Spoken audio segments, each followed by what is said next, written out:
I do know why. I'm not going to explore it in this video. It is a boundaried matter. But throughout my life, I've really struggled to enjoy myself. I can talk about, or I'm going to choose to talk about, why it is that I've struggled to enjoy myself, but I'm not going to get into, like, the root of everything. The main theme of this video, just to make it very clear, 30 seconds in, is that, well, I should say that of anxious attachment, right? Which a lot of people have an anxious attachment style, and I'm looking simply at anxious, right? What does it feel like to have an anxious attachment style? I want to explore this to make sure that it's understood, but I'm going to expand like crazy. We're going out into the cosmos. We're going out into the universe, right? In my experiences, what it has felt like to have an anxious attachment style is basically relationships are really fucking challenging. Meaning that there's a lot of hypervigilance. You fear, I mean, I'm talking from my own experiences. You fear that people are going to leave you. You fear that, I mean, maybe it's not totally accurate for everyone. I'm just talking from my own personal experiences. If somebody does leave you, you tend to blame yourself, right? Maybe you think that you're bad, that you did something wrong, there's something wrong with you, that you're defective, and that's why they left. But when you are anxiously attached to a person, it doesn't matter if it's a friend or a romantic partner, right? The way that you go about it, I'll try to paint it as simply as I possibly can. Imagine that person is in the palm of your hand, right? They're right there, right? As an anxiously attached person, you wouldn't really look at that person in the palm of your hand and just be relaxed and be like, there you are, hello, and just, be able to be relaxed. No, it goes so much deeper than that. And that, by the way, that ability to be calm and just relaxed and just be okay doesn't really exist, right? And so, again, this video is going to get in depth. It's not that. It is instead more so like, oh my God, I finally got you. How the fuck did I get you? I have such a low self-esteem. I don't know how this even happened. I'm gonna fuck this up. I'm totally gonna fuck this up. I'm gonna watch every single fucking thing that they do, and I'm gonna fucking destroy this thing because people leave me, because I'm bad. That's how this works. Oh my God, right? And so, like, it's just like this back and forth game of like, oh, what do? I don't know how to keep this. You're gonna leave me. I know you are, right? And it's just like, it's fucking crazy. And I am learning to heal anxious attachment. And previously it was challenging. Now I'm starting to look at it and I'm really starting to understand things from a different perspective. By the way, being anxiously attached does not just apply to people in relationships, whether a friend or a romantic partner. It also applies to things, objects, as well as, like, let's say, for instance, a job or a college, a status, right? Status is a big one. Status is a big one here. And let's look at why, though, right? Like when it comes to an anxious attachment style, I might have to make a part 2 to this. I think I could do that as well. When it comes to an anxious attachment style, what's fascinating to me is that as I really look at myself, and I'm really fucking looking at myself. I'm really looking at myself right now when I say this. Throughout my life, I've struggled with an anxious attachment style.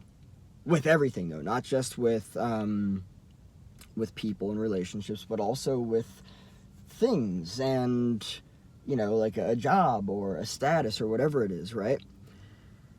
The fascinating thing is that it's not fun to have an anxious attachment style. It's really challenging to actually enjoy life. It's really challenging to actually enjoy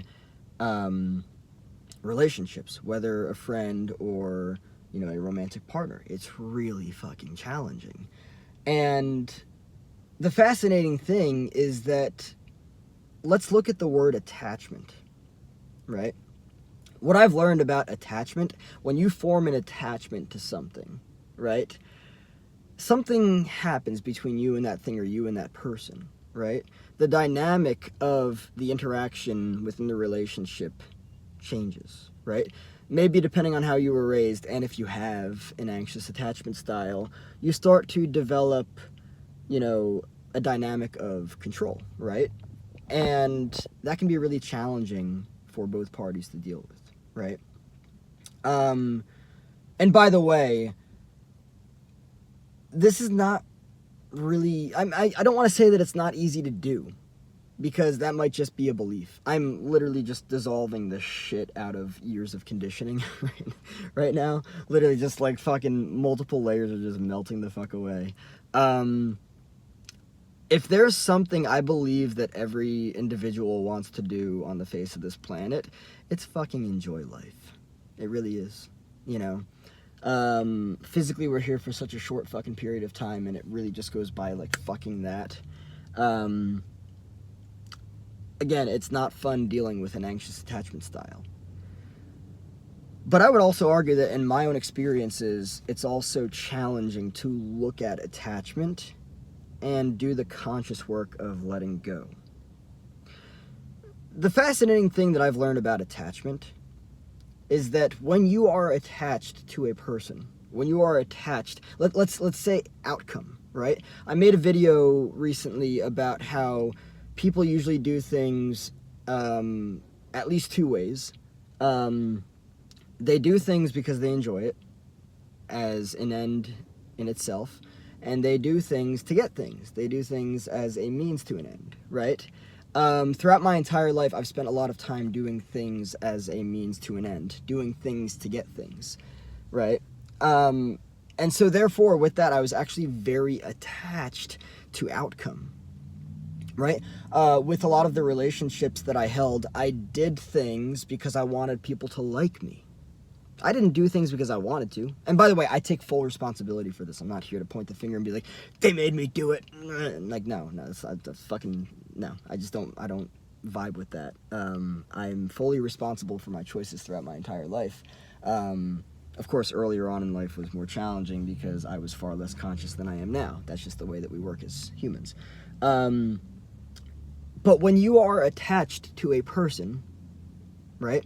And you really, really, really, really, really, really, really, really, really want it to go a certain way. Maybe you think that, like, oh, if I just get them, if I can just be in a relationship with them, then maybe I'll be complete. Maybe they will complete me. Or maybe that status will complete me. Maybe I will feel better about myself if I just have this or that. So I gotta have it. I gotta have it. I really need to have it. I want it. I want it. I want it. I want it. I really need it. I really need it. I really need it. I really need it. Any time that you communicate need is basically communicating lack, right? Anytime that you really, really, really, really, really need something, you're implying that you really, really, really, really, really fucking don't have it, and you really fucking lack it. And actually, the fascinating thing about this is that when it comes to identity, right? What we believe to be true about ourselves is everything. And we also attract based on that, right? So if you believe it to be true that you lack something very serious, and that really shiny object of a person over there is going to fulfill that need for you and complete you and end your days of insecurity and put an end to all of the nightmares of low self-esteem that you've been dealing with for fucking years, One, that's a massive amount of responsibility to place on an individual to validate and approve of you. What are they going to do? Run. So the fascinating thing about attachment is that it creates a lot of resistance, right? When you're attached to someone or something, you repel the fuck out of them away from you. And that's just the way that it is, right? When you're looking for something or someone to fucking fulfill you, you're placing a lot of responsibility on that thing or that person. If it's just an object, I guess it's a different story, but a person, because I know that a majority of all this stuff has more to do with relationships than anything, even though pretty much everything in life is a fucking relationship, even with a fucking inanimate object, right? So there's a lot of resistance when it comes to attachment, when it comes to forming an attachment to somebody. Now, an anxious attachment style, that applies to everything and everyone, right? And when I say that, I don't mean like everyone has an anxious attachment style. I mean that it's not just relationships.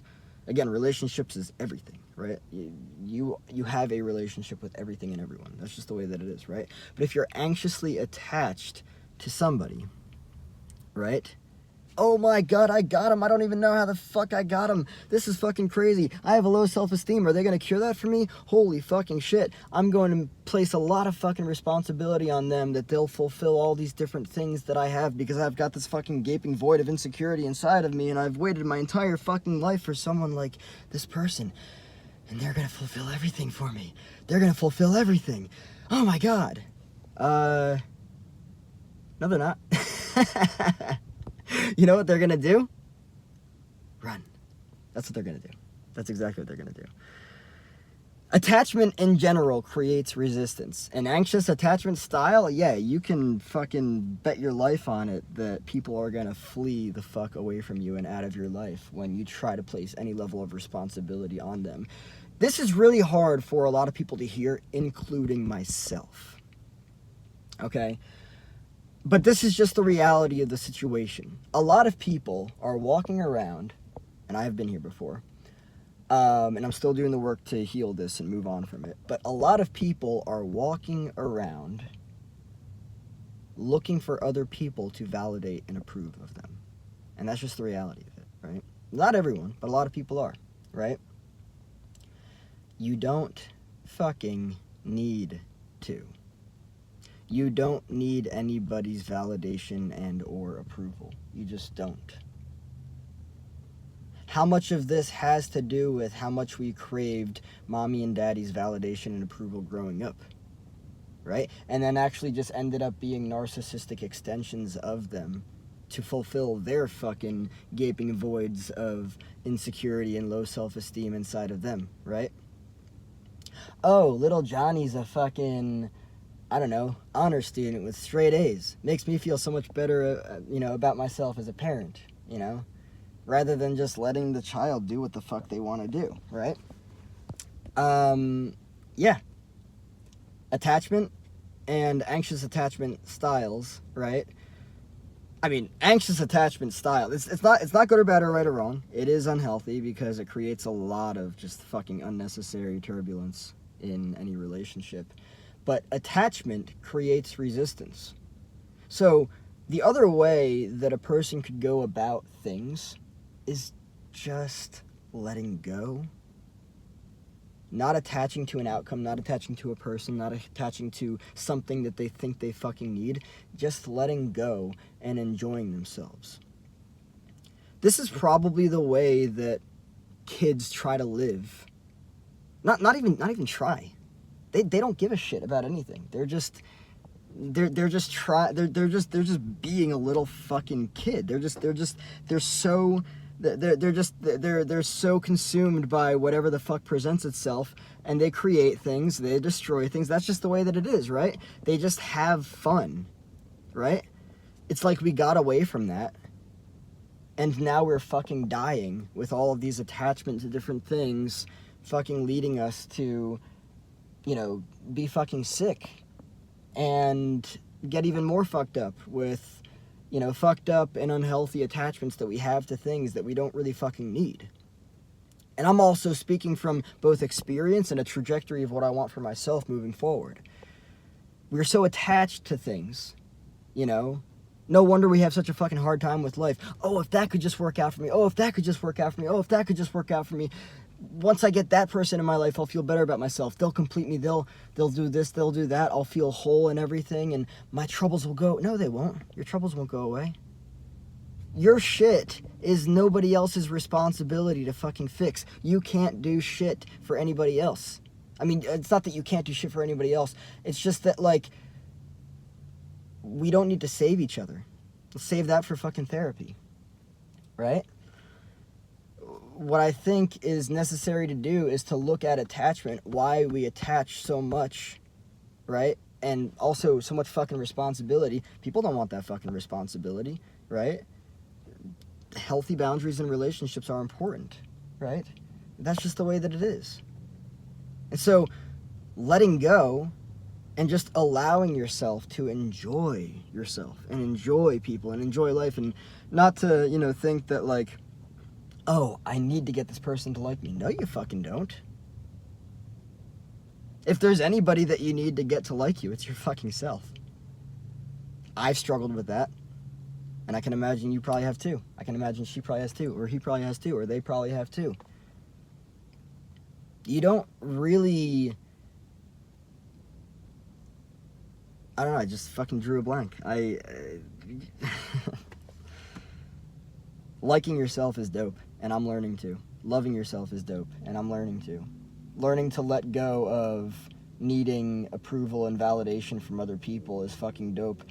It's kind of different when you've lived your entire life the exact opposite way, but it's fucking awesome. It really is. It really is.